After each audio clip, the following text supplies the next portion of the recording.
আসসালামু আলাইকুম প্রিয় ফুটবল প্রেমী দর্শকবৃন্দ, সবাইকে স্বাগত জানাচ্ছি বেগম খালেদা জিয়া স্মৃতি আন্তঃ ইউনিয়ন ফুটবল টুর্নামেন্টের প্রথম রাউন্ডের শেষ ম্যাচের মাঠ থেকে। আমরা এখন অবস্থান করছি খুলনা 4 আসনের কাজদিয়া কলেজিয়েট মাঠে। মাঠে গড়িয়েছে টান টান উত্তেজনার প্রথম রাউন্ডের একবারে শেষ ম্যাচটি, আর কিছুক্ষণের মধ্যেই শুরু হতে যাচ্ছে কাঙ্ক্ষিত এই লড়াই। আপনারা দেখতে পাচ্ছেন মাঠের আবহাওয়া এখন একেবারে উত্তাল।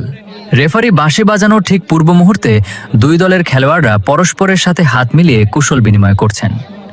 খেলোয়াড়দের মুখে জয়ের যেমন দৃঢ় প্রত্যয়, তেমনি রয়েছে চমৎকার ক্রিয়াসুলভ মনোভাবের এক সুন্দর মেলবন্ধন।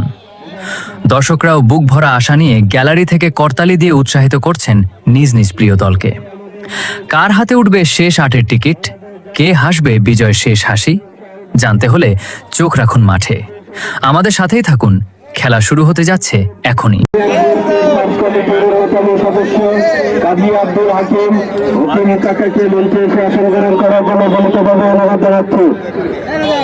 আমি মঞ্চে এসে আসন গ্রহণ করার জন্য বিনীতভাবে অনুরোধ জানাচ্ছি কার্য